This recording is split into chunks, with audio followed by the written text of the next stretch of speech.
பாஜக ஆட்சியில இன்னைக்கு மிகப்பெரிய அளவுல வேலை வாய்ப்புகளே இல்லை என்று சொல்லக்கூடிய யாருக்குமே வேலை வாய்ப்பு இல்லை, எந்த முன்னேற்றமும் இல்லை. என்ன பின்ன வேலை இல்லைன்னு எனக்கு புரிய மாட்டேங்குது. ஆக்சுவலாக என்னுடைய சந்தேகம் வந்து சரி ஓகே, வேற எதையாவது ஒரு ஸ்டாட்டிஸ்டிக்கலாவோ இல்லை வேற ஏதாவது ஆதாரபூர்வமாகவோ நீங்கள் ப்ரூவ் பண்ணுங்க நிஜமாவே வேலை இல்லை அப்படின்னு. பாஜக ஆட்சியில இன்னைக்கு மிகப்பெரிய அளவுல யாருக்குமே வேலை வாய்ப்பு இல்லை, எந்த முன்னேற்றமும் இல்லை என்று விவசாயிகள் பாதிக்கப்பட்டிருக்கிறார்கள், எல்லா தொழில் வளர்ச்சியும் பாதிக்கப்பட்டிருக்கிறது. மக்களுக்கு இடையே ஜாதி பிரச்சனைகள், மத பிரச்சனைகளை தொடர்ந்து தூண்டிவிட்டு அவர்களுடைய அடிப்படை வாழ்வாதாரமே பாதிக்கக்கூடிய ஒரு சூழலை அவர்கள் உருவாக்கி இருக்கிறார்கள். அதனால மக்களுக்கு, இந்த நாட்டுக்கு எதிரானவர்கள் யார் என்பதை நீங்களே புரிந்து கொள்ள முடியும். வேலை வாய்ப்பு இல்லை அன்எம்ப்ளாய்மெண்ட்டுன்னு நிறையா தலைவர்கள் எல்லாம் சொல்லிட்டு இருக்காங்கல்ல. நான் வந்து ஒரு சின்ன கேள்வி கேட்குறேன். இப்போ வந்து தீபாவளியும் போது ஹீரோ மோட்டார் சைக்கிள் பண்ணுறோம், அவங்க வந்து ரெக்கார்ட் சேல் அப்படிங்கிறாங்க. கிட்டத்தட்ட 10 லட்சம் மோட்டார் சைக்கிள் விற்றுருக்காங்க. அதே மாதிரி மாருதியும் எங்களுக்கு ரெக்கார்ட் சேல் அப்படிங்கிறாங்க. இன்னொரு பக்கம் மஹேந்திரா சொல்கிறாங்க எங்களுக்கு டிராக்டர் வந்து இன்றைக்கி ரெக்கார்டு சேல் அப்படிங்கிறாங்க. டிராக்டர் விவசாயம் சார்ந்தது, டிராக்டர் யாரும் அதை எடுத்துக்கிட்டு ஆஃபீஸ் போகிறது கிடையாது, அதை பார்த்துக்கங்க.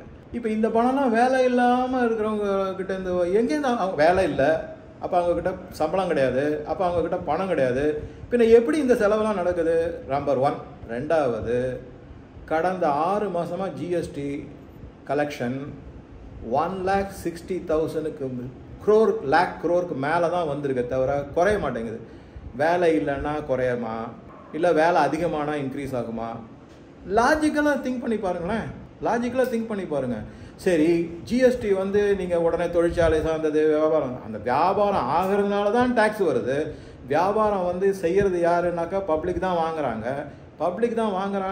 போது அவங்கக்கிட்ட மணி பவர் இருக்குன்னா அவங்க வேலை இல்லாத திண்டாட்டத்தில் உள்ள ஆகலைன்னு தானே அர்த்தமாகுது. இது செயினாக பார்க்கணும். இதை எப்படி பார்க்கணும்னா ஹோலிஸ்டிக்காக பார்க்கணும். சும்மா வந்து எப்போ பார்த்தாலும் அன்எம்ப்ளாய்மெண்ட் இன்றைக்கி நேற்றுக்கு இல்லை, எவ்வளோ காலத்துலேயே இருக்குது. இபிஎஃப்பில் போய் ரெஜிஸ்ட்ரேஷன் பாருங்கள். அவங்க சொல்கிறாங்க எங்களுக்கு 12% இபிஎஃப் ரெஜிஸ்ட்ரேஷன் இன்க்ரீஸ் ஆகிருக்குங்கிறாங்க. இபிஎஃப் எப்போ registration, employee provident fund registration எப்போ ஆகும்? ஒருத்தர் வேலைக்கு உள்ளே நுழைஞ்சாருன்னா புதுசாக அப்போ தான் அது இன்க்ரீஸ் ஆகும். 12% இன்க்ரீஸ்னு அவங்க சொல்கிறாங்க. நீங்கள் யாரை நம்புவீங்க? முதல்ல ஸ்டாட்டிஸ்டிக்ஸை நம்புவீங்களா, இல்லை கண் முன்னாடி இருக்கிற ஃபிகர்ஸு ஸ்டாட்டிஸ்டிக்ஸ் அதை நம்புவீங்களா, இல்லை இந்த மாதிரி தலைவர்கள் எப்போ பார்த்தாலும் வேலை நான் ஒத்துக்கிறேன். வேலை இல்லை அப்படிங்கிறது என்னென்னா இது வந்து யூனிவர்சல் ஃபினாமினா. அமெரிக்காவிலேருந்து ஆப்பிரிக்கா வரைக்கும் எல்லா இடத்துலையும் வேலை வந்து என்ன ஆயிருக்கு அப்படின்னா இதுக்கு கொரோனா ஒரு முக்கிய காரணம். எக்கானமி பல கண்ட்ரியில் டவுன் ஆகிட்டு வருது. நம்மளாம் வந்து என்னென்னா 7.6% ஜிடிபி க்ரோத்து போன குவார்ட்டருக்கு. அமெரிக்காவில் இருக்கிற பெரிய இன்வெஸ்ட்மெண்ட் கம்பெனிலாம் வந்து ரேட்டிங்கை இன்க்ரீஸ் பண்ணியிருக்காங்க. அவங்களே சொல்லியிருக்காங்க இந்தியா தான் நெக்ஸ்ட் டெஸ்டினேஷன். என்ன பின்ன வேலை இல்லைன்னு எனக்கு புரிய மாட்டேங்குது. ஆக்சுவலாக என்னுடைய சந்தேகம் வந்து சரி ஓகே, வேறு எதையாவது ஒரு ஸ்டாட்டிஸ்டிக்கலாவோ இல்லை வேறு ஏதாவது ஆதாரபூர்வமாகவோ நீங்கள் ப்ரூவ் பண்ணுங்கள் நிஜமாவே வேலை இல்லை அப்படின்னு. என்ன வேணும் அப்படின்னா வேலை. நான் இங்கே என்ன சொல்கிற வரேன்னா, எல்லாருக்கும் வேலை எப்படி இருக்கணும்னா குறைஞ்ச உழைப்பு, நிறைய சம்பளம், அந்த மாதிரி வேலையை எதிர்பார்த்தா உங்கள் தகுதிக்கு தகுந்த மாதிரி உங்கள் எதில் நீங்கள் எக்ஸ்பர்ட்டோ அந்த இடத்துல நீங்கள் வேலை தேடிங்கன்னா கண்டிப்பாக கிடைக்கும். கிடைக்காதுன்னு ஒன்றும் கிடையாது.